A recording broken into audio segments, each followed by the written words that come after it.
Olá, meus amigos, vamos para a nossa aula de língua portuguesa. Vamos estudar hoje verbos, vamos fazer uma leitura. São 3 textos no total, textos breves, né? Vamos ver as características gramaticais, a estrutura, as questões semânticas referentes a essa classe de palavra. Verbos são palavras da língua portuguesa que possuem mais flexões. E são essas flexões que os caracterizam como verbos. Os verbos não se referem apenas a ações, mas também a fenômenos naturais, caráter de estado, desejo, ordem e ocorrências. Suas flexões são em número, singular e plural. Pessoa, primeira, segunda ou terceira. Olha só, a primeira, eu, segunda pessoa, tu, ou você, pessoa que nós falamos. Há uma particularidade na conjugação do verbo com a segunda pessoa no pronome de tratamento, você no caso, e a terceira pessoa, ele, ela, né? Lembrando que essas pessoas, primeira, segunda e terceira, também lá se flexionam em singular e plural. Então, a primeira por exemplo, a primeira do singular é o eu, né? A segunda, a primeira do plural, o nós, ok? A segunda do singular, tu. A segunda do plural, o vós. A terceira do singular, o ele ou ela. A terceira do plural, eles, ok? Ou elas, né? Modo, indicativo, subjuntivo, imperativo, ok? Vamos ver a particularidade de cada um desses modos. Tempo presente, pretérito, futuro. O pretérito, nós temos 3 formas, né? Nas formas simples do indicativo, o perfeito, o imperfeito, o mais perfeito. O futuro do presente, futuro do pretérito. Quando a gente vai para o modo subjuntivo, a gente tem uma variedade diferente, né? Mas formas compostas, formas simples, ok? E ainda a voz, né? Voz ativa, o agente da ação é o sujeito, né? E a voz passiva, né? Quando você vai encontrar lá um sujeito paciente. O termo que conjuga o verbo, na verdade, é um paciente da ação verbal. Talvez vamos ver isso em outra aula. Você tem, por exemplo, aquela situação. A criança foi levada à escola pelos seus pais, né? Então, o sujeito, a criança, o verbo na voz passiva é levar. Então, foi levada. Temos aí, então, a ocorrência de voz passiva. Os verbos são considerados as palavras mais importantes para a construção de uma mensagem. Frase, ideia, escrita ou oral. Conhecer e saber conjugar verbos é o requisito mais importante para se ter uma escrita ou oralidade boa na língua portuguesa. Está na gramática.net isso. Interessante acessar esse site, tem muita coisa interessante lá sobre a nossa gramática. É isso, gente. Às vezes, é chato estudar verbos. Olha, eu não acho chato estudar verbos, não. Cada dia que eu estudo, eu aprendo um pouco mais. E olha que eu posso ser considerado uma pessoa que sabe um pouco mais de verbos que vocês, mas estou sempre aprendendo. Então, cabe a vocês também estudar verbos para quê? Para que empreguem corretamente. Nós temos os verbos regulares, verbos irregulares, anômalos, verbos impessoais. É uma sequência bem interessante de verbos, né? E a língua portuguesa é bem particular nisso, ela é bem mais complicada na sua sintaxe, na sua gramática, do que, por exemplo, a língua inglesa. Vocês aprendem lá os verbos regulares. Você tem 3 formas apenas, né? Basicamente, você vai ter 3 formas dos verbos, né? O verbo regular, por exemplo, você vai acrescentar o ed para ter o passado, né? O participle, né? Você vai ter também a questão do ed nos verbos regulares. É bem mais fácil a flexão. Estrutura. O verbo possui uma estrutura morfológica composta por apenas 3 morfemas: radical, vogal temática e desinências. As estruturas básicas que não existem apenas no verbo, tá? São estruturas básicas que não existem apenas no verbo. Vogal temática e radical em substantivos, por exemplo, adjetivos, tá? Desinências, né? Vamos lá. Radical é a parte da palavra que carrega o seu significado, a essência da palavra, né? O que não é mutável na maioria das vezes, mas pode acontecer nos verbos irregulares ou anômalos, o radical ser modificado. Vogal temática. Existem 3 vogais temáticas e a função delas é a ligação do radical com a desinência. Ela indica ainda a conjugação do verbo. Primeira conjugação é a, segunda é e a terceira i. comprar, vender, partir.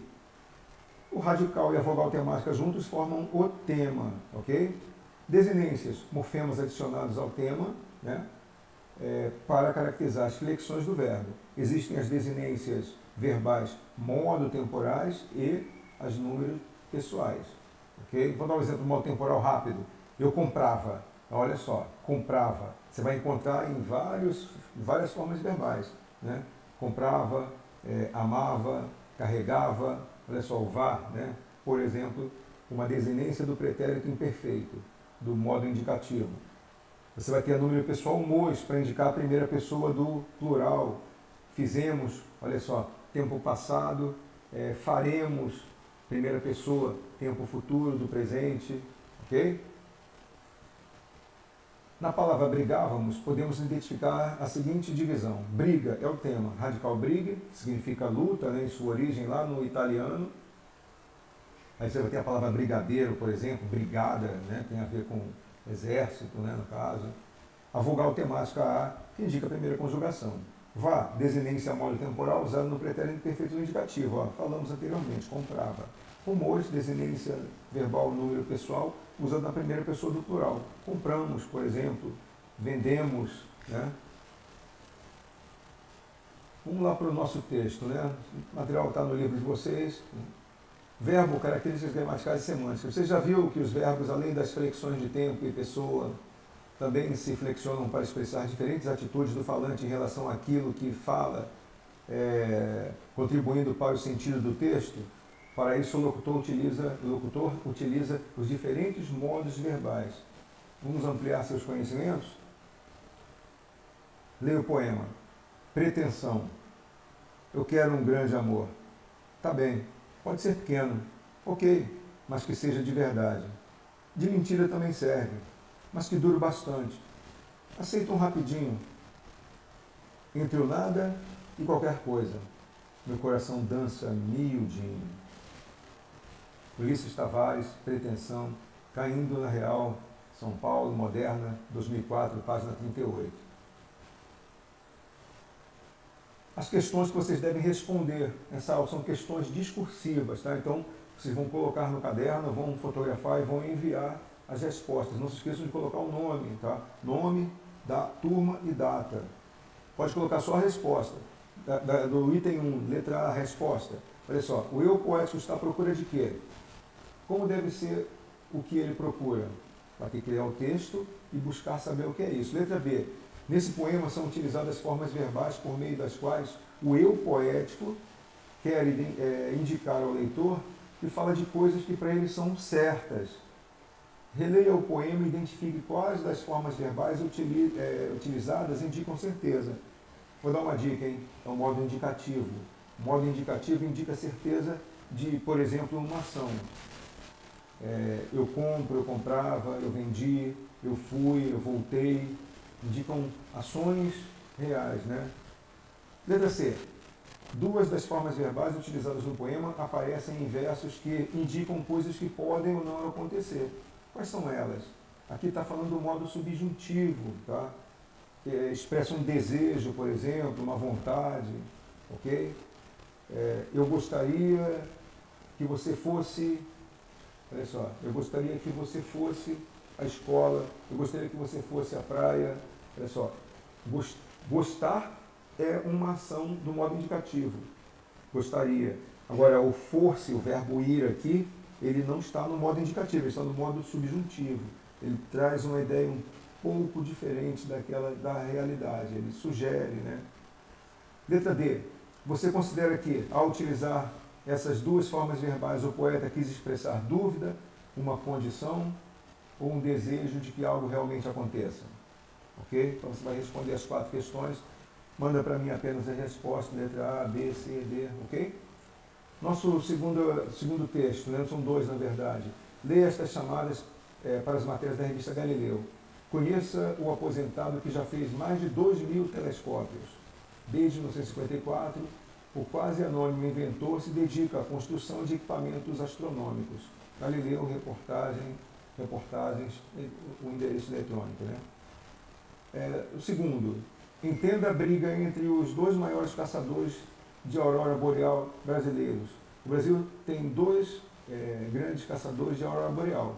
E há anos eles protagonizam uma espécie de guerra fria particular, com direito à acusação de traição e brigas em público. Revista Galileu também, ok?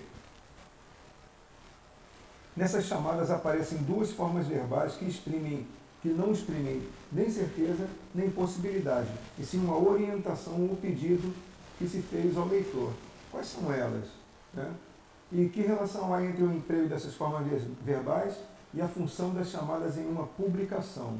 Tá? Então, letra A e letra B, vocês vão olhar o texto, né? Conheça o aposentado que já fez, olha só. Conheça, olha só, as chamadas aqui. E o segundo, ó, entenda a briga entre dois maiores, ó, olha só, conheça e entenda. A questão está sendo essa aqui, tá bom? Vamos adiante então, mandem apenas as respostas. Coloca lá 2, aí letra A, letra B, e responda apenas, tá? As flexões de modo em língua portuguesa são: modo indicativo, indica a certeza de que um fato acontece, aconteceu ou vai acontecer, respectivamente, presente, passado, futuro. Modo subjuntivo, indica que algo pode ou não acontecer em algum tempo, dependendo de certas condições. Indica, em geral, possibilidade, dúvida ou hipótese. Esse é o modo subjuntivo. E o modo imperativo expressa uma ordem, um conselho, um pedido, um convite, uma orientação, uma proibição. Aí, no caso, não, né? Não faça isso, né? Por exemplo, não compre, não venda seu carro, né? Você tem um carro tão bom, né? Vai perder dinheiro. Ok? Exercícios resolvidos. Complete a lacuna com a forma verbal sugerida. Em nem sempre nós fazer pretérito imperfeito no indicativo. Nossas refeições. É o quê? Fazemos, fizemos, fazíamos, faríamos. Pretérito imperfeito é uma ação contínua no passado, ok? É uma ação contínua no passado. E aí o nem sempre já coloca isso, nessa ideia, né? Vamos ver qual é a resposta. É o fazíamos, né, gente?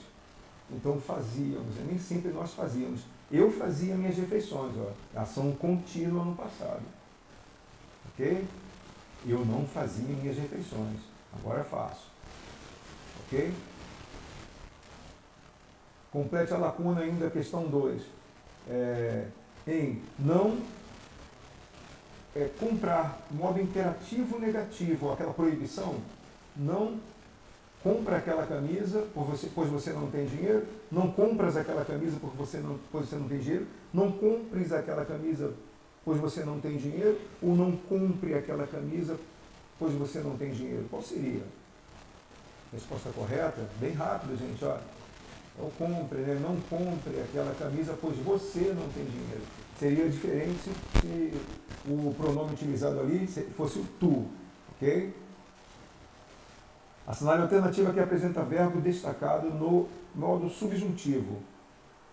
Torço para que você vença o jogo. Correu muito e alcançou o ônibus. Ninguém sabia a resposta. Opa, ninguém sequer é verbo, né? Então a letra C já corta. Que ninguém está sublinhado aí, mas não é verbo. O verbo é eu sabia. O gato caiu do muro. E aí, gente? O que é ação e o que não é ação real que ocorre? Vamos ver. Olha só. Torço é ação real. A ação está acontecendo ali.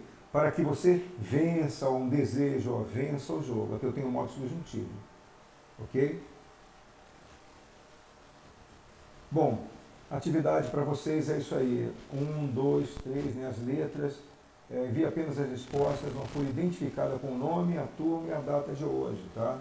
Para a gente poder avaliar vocês, tá bom? É isso aí, pessoal. Mãos à obra.